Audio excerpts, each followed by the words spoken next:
तृप्ती होते आणि ऐकलं तर सांगता येतं. सांगताच येतं, तृप्ती नाही होत. विचार करा, जर आपण घरी चहा केला, कल्पना ऐकायला काय हरकत आहे, चहा केला एका मोठ्या पातेल्यात आणि नुसतं ठेवायचा आणि पाहुणे आले की म्हणायचं पहा त्याच्याकडे, पहा चहा आहे, पहा चहा आहे. वासाने तृप्ती नाही होत, भूक जास्त वाढते त्या चहाची. वेळ झाला तर कधी येतोय असं होतं, वास अगोदर आला तर. चहाने पिल्याशिवाय तृप्ती नाही. पण स्वर्गातलं अमृत असं आहे की देवांना क्षुधेपासून बाजूला करण्याकरता ते अमृत नुसतं पाहिलं तरीसुद्धा त्याचा उपयोग आहे. तिसरं अमृत जे सांगितलं आहे ते अमृत आहे उन्मादामृत. उन्मादामृत कुणा करताय? उन्मादामृत दैत्यांशी, दैत्यांना उन्मादामृत आहे. तेणे ते उन्मत्त अहर्निशी, सतत शांत बसलेले असतात दैत्य, देवासारखे बसलेले असतात, ध्यान करीत असतात. बरोबर बोलतो ना मी? अजिबात नाही. सततच मग्रूर असतात, सततच ताव काढतात. व्यत्यासाचं समीकरण जर वापरायचं असेल म्हणजे दैत्य सतत ताव काढतात, दैत्य सतत उन्मत्त होतात, याचंच व्यत्यासानं समीकरण लावा. जे सतत उन्मत्त असतात त्यांना काय म्हणायचं? ते दैत्य आहेत. जे सतत तावातावानं बोलतात ते दिसायला माणसं असतील, पण लक्षात ठेवा मागे कधीतरी दैत्य होऊनच आलेले आहेत समजायचं, ज्यांना शांत बसता येत नाही. अरे बापरे.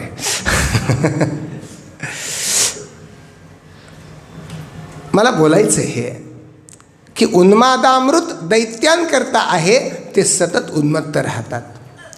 तिसरं सांगितलं ते सुप्ती अमृत म्हणजे झोपेचं अमृत. जसे देव आहेत, जसे दैत्य आहेत, तसे दिग्गज आहेत. बरं, दिग्गज म्हणजे काय? दिशांचं पालन करणारे. त्यांच्याकरता हे सुप्त्यमृत दिलेलं आहे.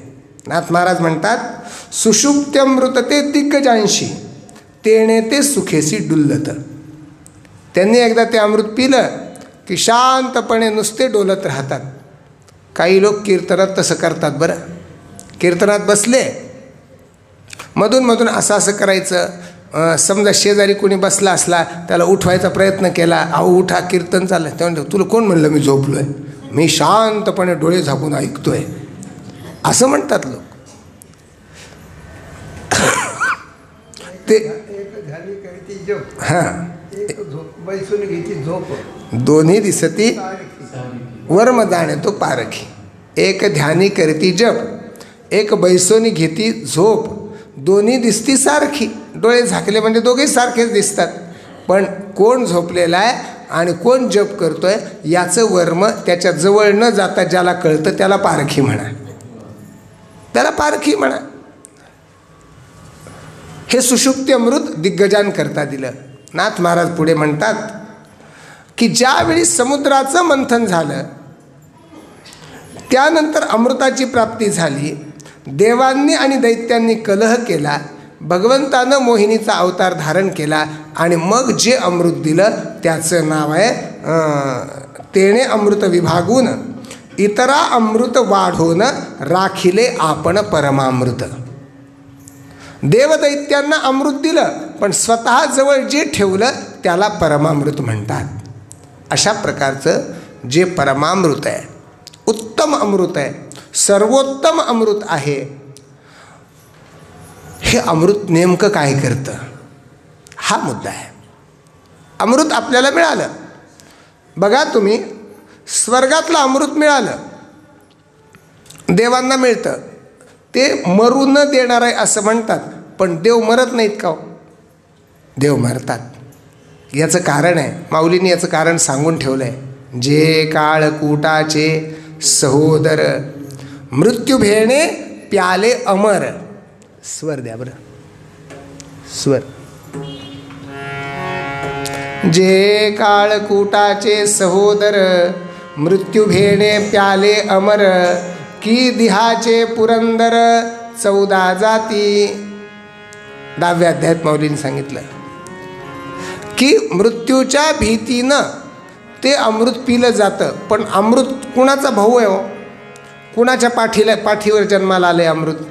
काळकुटाच्या पाठीवर जन्माला आलं आहे. आधी विष जन्माला आलं आहे आणि मग अमृत जन्माला आलं आहे. म्हणून विषाचा काही ना काही स्वभाव त्याच्यात येईल की नाही, आणि तो आलेला आहे. मृत्यूच्या भीतीनं सगळे देव त्या अमृताचं प्राशन करीत असले तरीसुद्धा एका ब्रह्मदेवाच्या एका दिवसामध्ये 14 इंद्र होऊन जातात. म्हणजे 14 इंद्र मरतात अमृत पिऊनसुद्धा. त्याला अमृत कसं म्हणावं? मग अमृत कशाला म्हणायचं? अमृताचं नाथ महाराजांनी एके ठिकाणी वर्णन केलं. म्हणती चंद्रामृत जो आरोगी तो होय नित्य निरोगी, मुख्य चंद्रची क्षयरोगी त्याचे अमृत निरोगी करी केवी. नाथ महाराज म्हणतात की चंद्रापासून अमृत निघतं. अश्विनाची पौर्णिमा असते बघा. कोणती पौर्णिमा म्हणतात त्याला? कोजागिरी. चंद्र त्यावेळी सगळ्यात पृथ्वीच्या जवळ असतो आणि चंद्र त्या दिवशी अमृताचा वर्षाव करतो. म्हणून आपण याच्यात दूध ठेवतो. परंपरेनं त्या दिवशी लक्ष्मीचं आणि इंद्राचं पूजन करावं बरं. रात्रभर पत्ते झोडायचे नसतात त्या दिवशी. नुसते वेगवेगळे गाणे लावायचे नाही. आपल्या संस्कृतीनं आपल्या सणांचं उत्सवांचं जे वर्णन करून ठेवलं आहे ते खरंच गांभीर्यानं पाहिलं पाहिजे. ज्याला खरंच ऐश्वर्यवान व्हायचं आहे ना त्यानं या सणांचा या भूमिकेतून विचार करावा. जसं आपण वर्षातलं एक लक्ष्मीपूजन फक्त पाहतो की लक्ष्मीपूजन त्या दिवशी करावं, पण पौर्णिमेच्या दिवशीसुद्धा लक्ष्मीचं पूजन सांगितलं. अश्विन पौर्णिमेचं लक्ष्मीपूजन आणि अश्विन अमावस्येचं लक्ष्मीपूजन यात एकच फरक आहे. अश्विन पौर्णिमेचं लक्ष्मीपूजन हे इंद्राच्या बरोबर असलेल्या लक्ष्मीचं आहे आणि अश्विन अमावस्येचं लक्ष्मीपूजन हे कुणाबरोबर आहे? लक्ष्मी कुबेराबरोबर आहे. लक्ष्मी कुबेर पूजन म्हणतात ना. ऐश्वर्य वाढवणार आहे. मला मुद्दा तिकडे न्यायचा नाही, पण त्या दिवशी जर त्या दुधात अमृताचा वर्षाव झाला आणि ते दूध आपण जर व्यवस्थित प्यालो तर त्या दुधाचा परिणाम वर्षभर आपल्याला कोणत्याही प्रकारचा रोग होत नाही, हा शास्त्रानं दिलेला आहे. नाथ महाराज म्हणतात हे चंद्र अमृत म्हणजे आपल्याला असंच पिता येतं बरं. आपल्याला चकोर होता येत नाही. चकोर नावाचा जो पक्षी आहे त्याला चंद्रामृत डायरेक्ट पिता येतं. अगदी चकोराचं तलग जरी असलं तरी बरं. चकोराचं तलग म्हणजे छोटंसं पिलू. ते वेचिती मने मवाळे चकोर तलगे. आपल्याला चंद्राचं अमृत असं पिता येत नाही. त्याच्याकडे पाहिलं आ केलं पडलं असं कधी होत नाही. पण चकोराचं अगदी नुकतंच अंड्यातून बाहेर आलेलं पिलू ते जरी इतक्या दूर असलेल्या चंद्राकडे पाहिल तर त्याला ते चंद्रामृत पिता येतं. हे मी बोलत नाही, माऊलींनी सांगितलंय म्हणून सांगता येतं. म्हणून अशा प्रकारच्या अमृताचा आस्वाद घेतल्यानंतर मनुष्य निरोगी होतो हे बरोबर आहे. पण नाथ महाराजांनी प्रश्न विचारला, जर चंद्राचं अमृत सगळ्यांना निरोगी करतं असं म्हणावं तर चंद्राला एक रोग लागलेला आहे की नाही हो? जिये लोकीचा चंद्र क्षयरोगी आहे. तो क्षयरोगी आहे. मग जर त्याला त्याच्या अमृताचा उपयोग होत नसेल तर तो आम्हाला त्या अमृताचा उपयोग करून देईल का? नाही करून देऊ शकत. म्हणून काही काळाकरता अरोगता मिळणं हा भाग स्वतंत्र आहे, पण जी रोगमुक्तता, जे अमृत स्वरूप मिळायचं या जगात ज्याला ज्याला अमृत म्हणतात त्यापैकी कशानंही हे मिळत नाही. कशानंच मिळत नाही. मग काय करावं? मग याच्याकरता ते अमृत की जे आम्हाला कायम अमर बनवणार आहे याचा शोध घेतला पाहिजे. शरीराला तर अमर कधीच बनता येत नाही. मग अमर बनणं म्हणजे काय हो? अमर बनणं म्हणजे शरीरात राहणं नाही. आपण स्वतःचं स्वरूप ओळखणं. मी मरणारा आहे का? न जायते म्रियते वा कदाचिन नायं भूत्वा वा न भूयः अजो नित्यशाश्वतोऽयं पुराणो न हन्यते हन्यमाने शरीरे. आपण कधीच न मरणारे आहोत. चैतन्य मरतं का कधी? चैतन्य मरत नाही. आणि चैतन्याचं जे स्वरूप आहे ते अमृत स्वरूप आहे हे ओळखून देणारी भक्ती आहे, म्हणून तिला अमृत स्वरूपा म्हणतात. हे ओळखवून देणारी. इतर कशानंही हे ओळखता येत नाही. श्रीमद भागवतात ही गोष्ट स्पष्ट सांगितली. मयी भक्तिर्हि भूतानाम अमृतत्वाय कल्पते. परब्रह्माचं स्वरूप अमृताचं आहेच आहे, पण माझ्या ठिकाणी ज्यावेळी जीव भक्ती करायला लागतो त्यावेळी त्याला त्याचं अमृतत्व सापडतं. सध्या आपण आपल्या नावावर अडलेले आहोत. अमुक नाव घेतलं आणि बोलवलं की मनुष्य लगेच पटकन समोर येतो की नाही? का? मी हा आहे हे मी पक्क केलेलं आहे. जोपर्यंत शरीराच्या संबंधानं असलेल्या नावाच्या स्वरूपानं मी मला बांधून घेतलेलं आहे, लक्षात ठेवा, मी जिवंत दिसत असलो तरीही मी मेलेलाच आहे. का? मी ज्या शरीराचा अभिमान धरलेला आहे ते शरीर माझ्यामुळे का मी शरीरामुळे? प्रश्न लक्षात आला असला तर बघा बरं. मी ज्या शरीराचा अभिमान धारण करतो ते शरीर, त्या शरीराचं अस्तित्व माझ्यामुळे की माझं अस्तित्व शरीरामुळे? कोणी पण उत्तर सांगा. शरीराचं अस्तित्व माझ्यामुळे की माझं अस्तित्व शरीरामुळे? आपली गफलत अशी होतीये की मी आणि शरीर हे वेगळं नाहीच आहे असं आपण समजून बसलेलो आहोत. मला सांगा, या शरीरात एक गोष्ट अशी आहे ना की जी आपल्याला दिसत नाही. जिवंत मनुष्य आणि मेलेला मनुष्य यांच्यात काय फरक आहे? जिवंत माणसाचा एक पाय असतो, मेलेल्या माणसाला 2 पाय येतात. जिवंत माणसाला एक तोंड असतं, मनुष्य मेला की त्याचं एक तोंड वाढतं. बरोबर बोलतो ना मी? अहो काही फरक नसतो म्हणून डॉक्टरला बोलवा.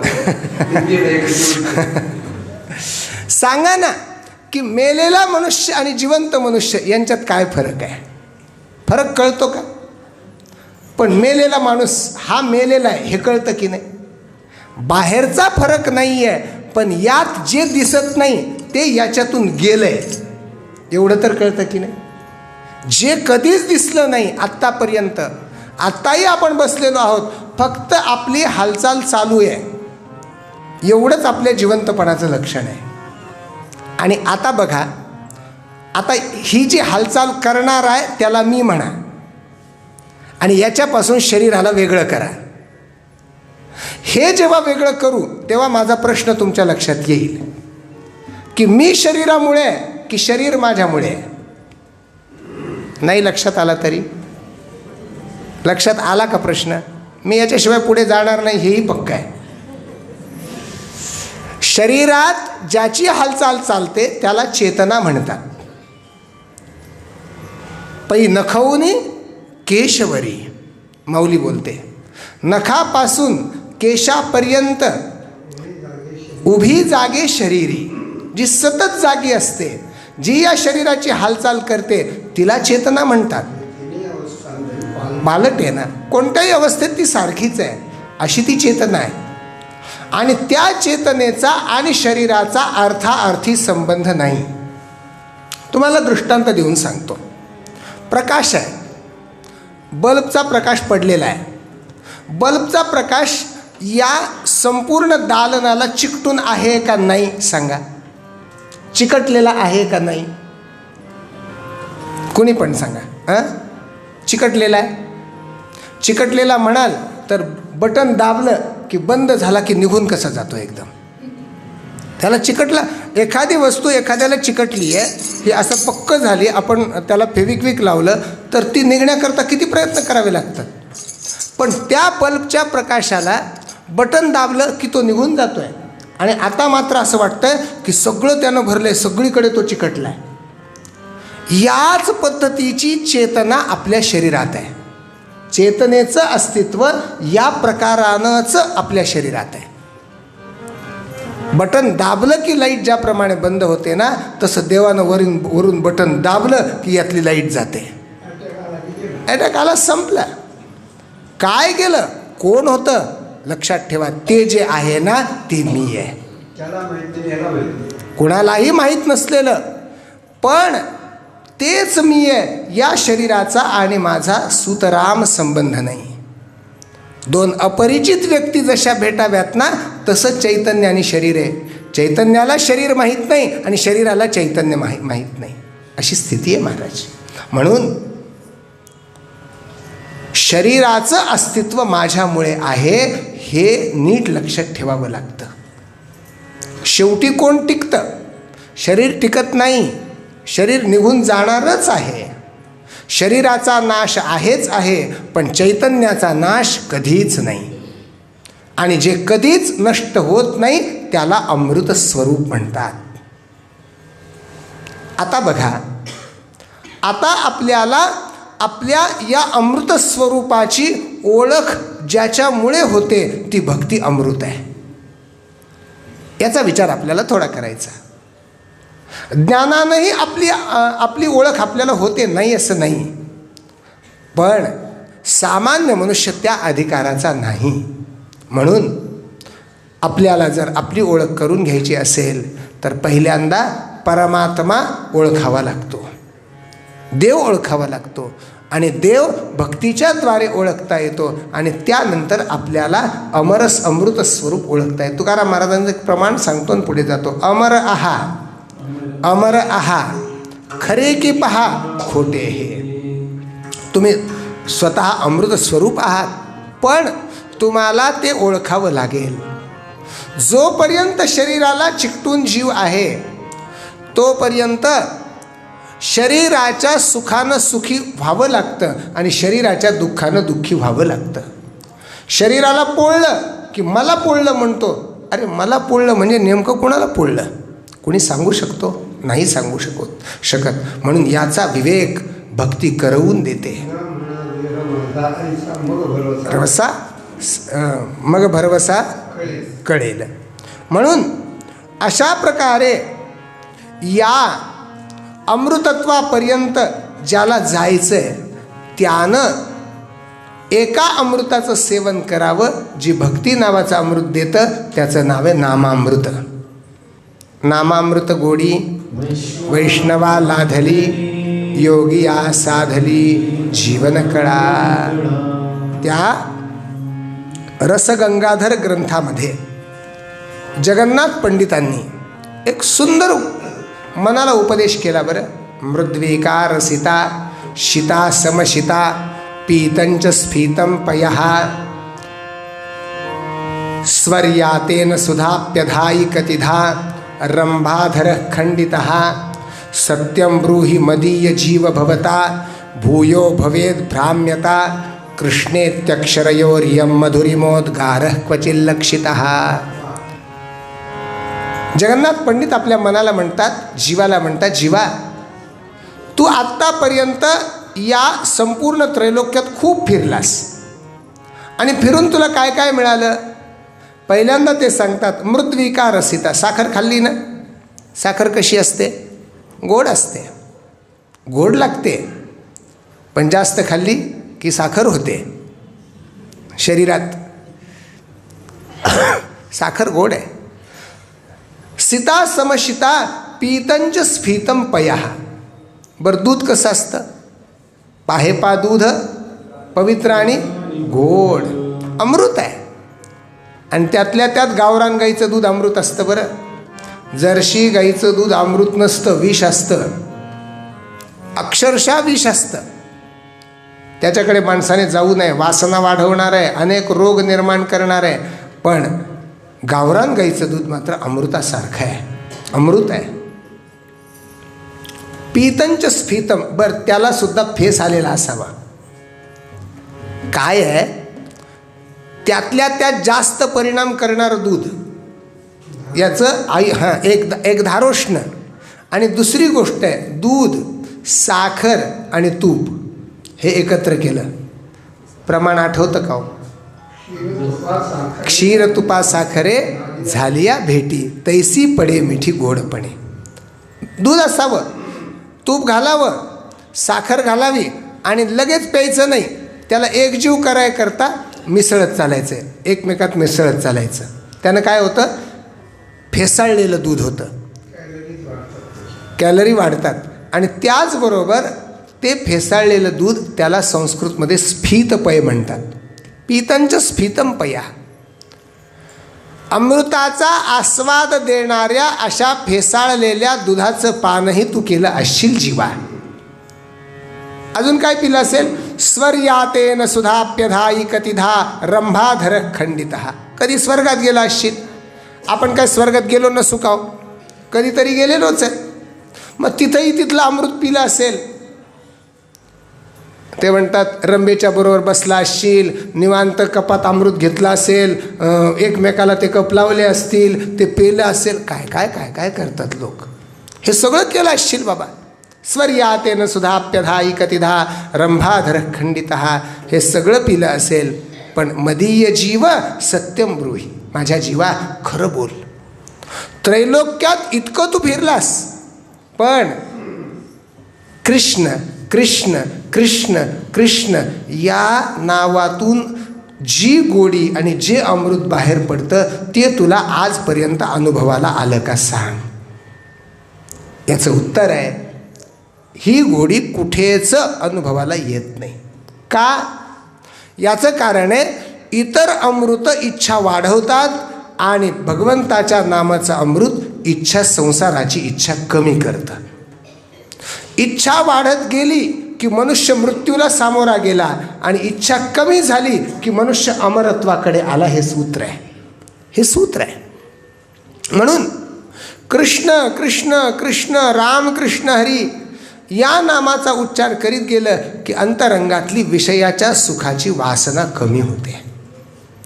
ही वासना कमी होणं हे अमरत्वाचं लक्षण आहे. म्हणून याला नामामृत म्हटलेलं आहे.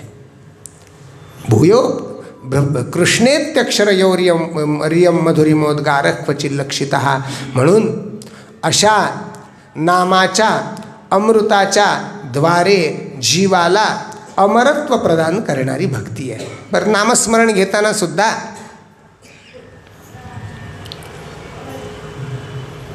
ते आवडीनं घेतलेलं जास्त परिणाम करतं की अनावडीनं घेतलेलं जास्त परिणाम करतं? बोला ना. आवडीनं. आवडीने भावे हरिनाम घेसी. आवडीनं घेतलं पाहिजे. भगवंताच्या नामग्रहणाच्या बाबतीतली जी आवड आहे तिलाच भक्ती म्हणतात. एके ठिकाणी तर तुकाराम महाराजांनी असं म्हणून ठेवलं, नामाची आवडी तोची जाणा देव. ज्या ठिकाणी तुम्हाला नामाची आवड दिसेल, नामस्मरण कुणीतरी सांगितलंय म्हणून करणं हा भाग स्वतंत्र आहे. बरं, एखादा खेळ आपण खेळायला लागलो, समजा कॅरम खेळायला लागलो, आणि तो खेळता खेळता खेळता खेळता इतका वेळ निघून गेला आपल्याला कळलंच नाही. म्हणजे ती गोष्ट करताना वेळ न कळणं, यातून त्या गोष्टीची आवड उद्धृत होते, यातून त्या गोष्टीची आवड अधोरेखित होते. असं आपल्याला कधी होतं का हो? आपण प्रवचनात बसलो, आपण व्याख्यानात बसलो, आपण कीर्तनात बसलो आणि आपण नामस्मरणात जपात बसलो आणि आपल्याला कळलंच नाही. अहो, आम्हाला 1.5 तास बसायचं होतं पण 3 तास कधी निघून गेले कळलंच नाही. असं होतं का? व्यवहार क्षेत्रात अशा अनेक गोष्टी आहेत ज्यात असं होतं, पण परमार्थ क्षेत्रात आजपर्यंत आपल्याला हा अनुभव आला आहे का? बोला. हा अनुभव नाही आहेत. का? आपण पहिल्यांदा ठरवून आलेलो असतो. संसारात लग्नाला गेल्यानंतर तिथून किती वाजता परत निघायचं हे माणूस नाही ठरवीत. लक्ष देऊ नाही का बरं?